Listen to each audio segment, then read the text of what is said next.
high rollers, you just watched them on television as part of the much heralded November 9. Our guest today, a Canadian who just enjoyed the biggest score of his young life, a cool 1.6 million. Good friends with 2010 world champ Jonathan Duhamel.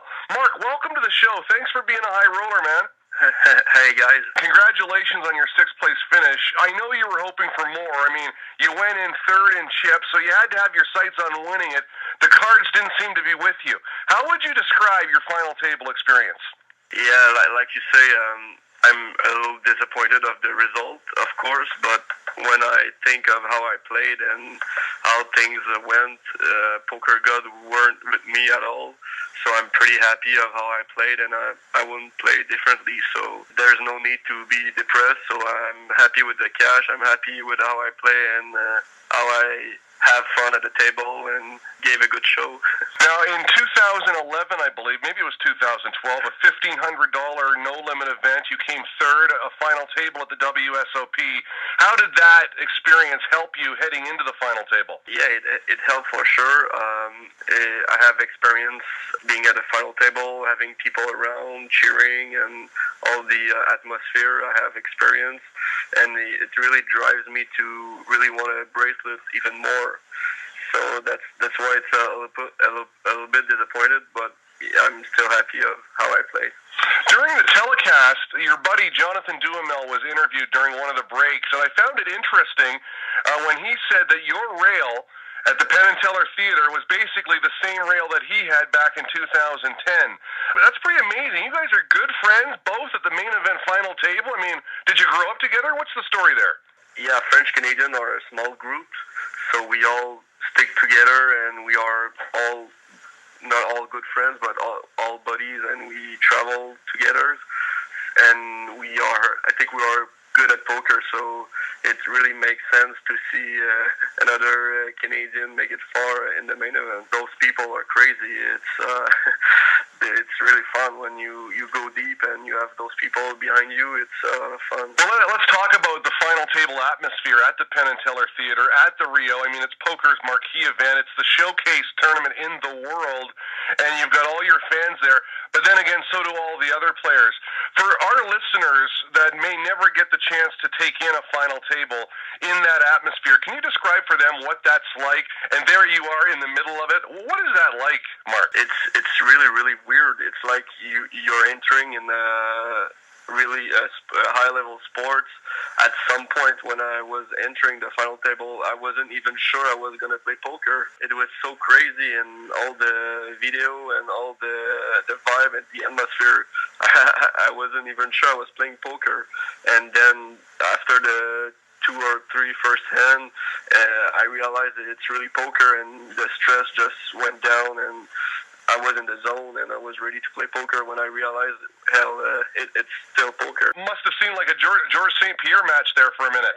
Exactly. It's like if you go boxing or MMA or playing hockey.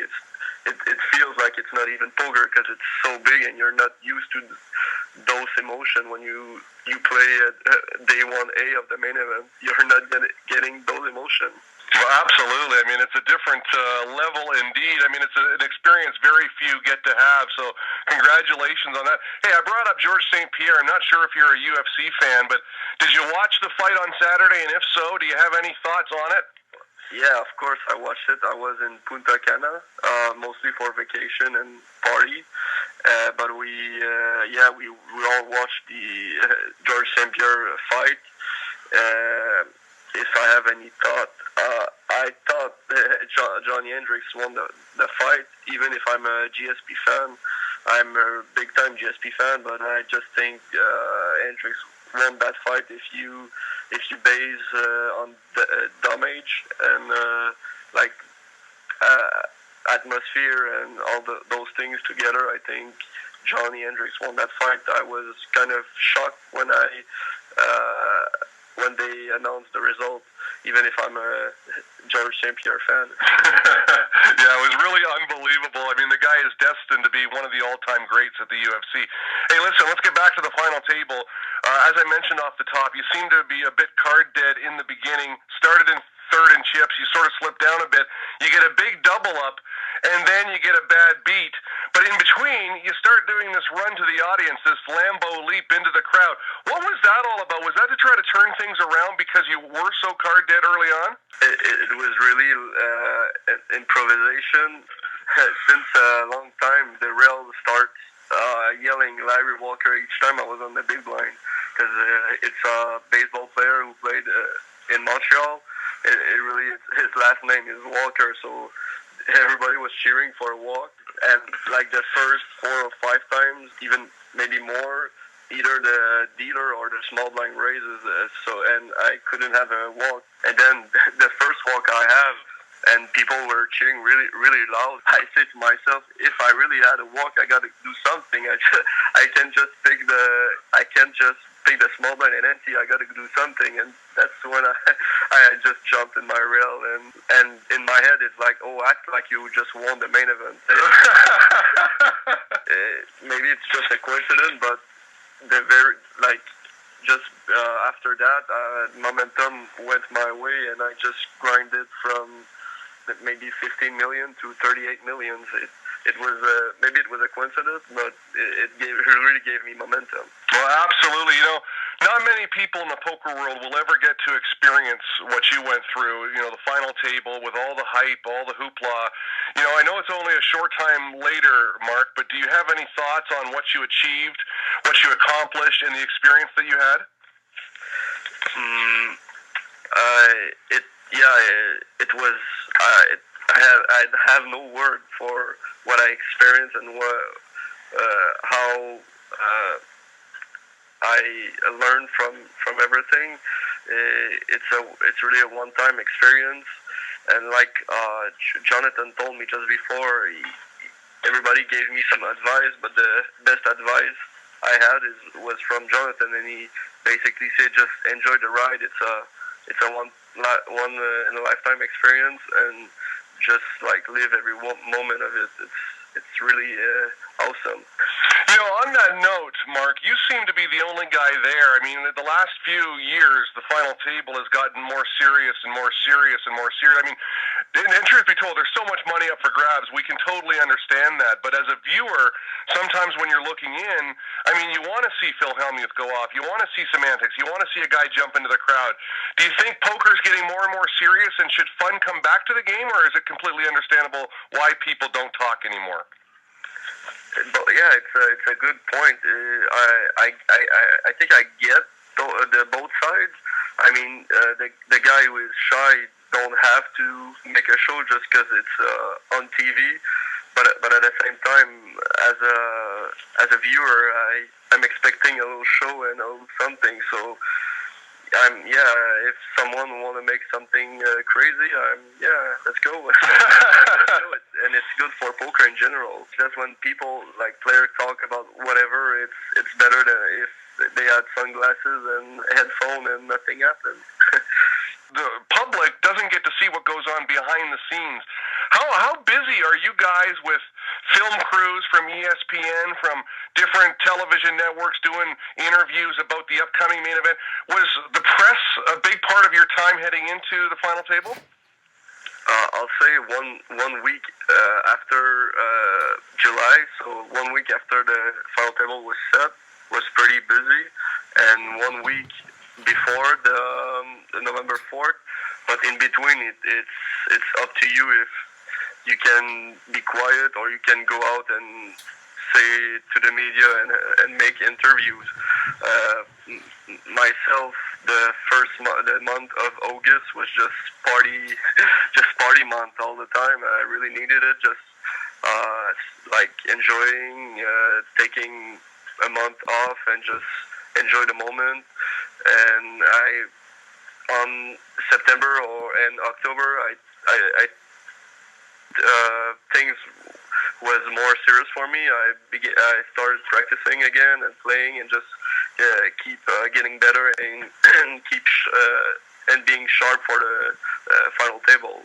But I think it's up to each guy if they want to be more under the radar or if they want to go out and be more more up to more interviews and stuff. Yeah, more out in the public. Hey, so getting back to my question about Ryan Riess, then, I mean, you dealt with them back in July as you were getting down to the final table, and then your final table experience with all the guys. What type of champion? I mean, Jonathan Duhamel has been great for poker. He's traveled the world. He's been an ambassador. What kind of poker champion do you think Ryan Riess will be? I think he'll do a good job. He likes poker. He's a great guy, and he likes the lion too. So I don't know him that well. It was more while we play at the table, but I think he's gonna make a good job. Yeah. Okay, and lastly about Ryan, then, after he wins the main event, they do the interview, and he makes a comment, quote, I believe, quote, I feel like I'm the best player in the world, unquote. And Twitterverse absolutely lit up. I know you're on Twitter and Facebook as well.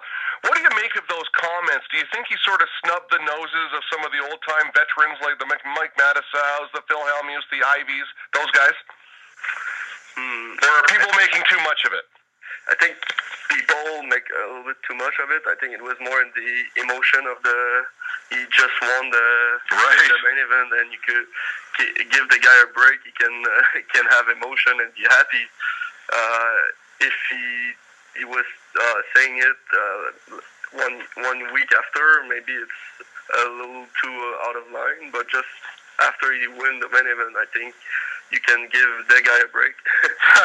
Well said, Marc. Listen, one more question for you. I know you're busy, and I do appreciate the interview. Again, congratulations on your success. But, when you look at the next year and the years coming, I know during the telecast they were talking about you not being a professional poker player. Are you close to being a professional poker player? I mean, what do you do for a living, and what's the next year look like for Marc McLaughlin? I have several businesses. I'm more of an entrepreneur, and 2-3 weeks ago, we launched a pretty big project in Hong Kong. It's a web platform that we sell 100% Quebec product to the Asian market. Oh, wow. It's, for example, apple cider, maple syrup, lavender product. There's a lot of good product that come from Quebec, and this web platform is the perfect option for Asians. So poker then to you is always going to be a hobby, a good way to enjoy times with friends, to party, and to make some additional money, but you're always going to be the entrepreneur at heart. Yeah, and what I like about it is the business that I own. I can be really flexible with my time. So if there's a tournament that I want to play, I just book a flight and go, and I could manage my business while I'm traveling. So it's a perfect fit for me, and I'm a really day-to-day guy. So if one day I want to go somewhere, I can with my job. So it's really perfect. You know what we call that? We call that living the dream. Marc Etienne McLaughlin, listen, congratulations. 6th place at the main event, $1.6 million richer. He's had a third before, by the way, for another $240K. This guy is a good poker player, and he just proved it to the world. Marc, thanks for being a high roller today. Really appreciate it. Yeah, it was my pleasure. Thank you.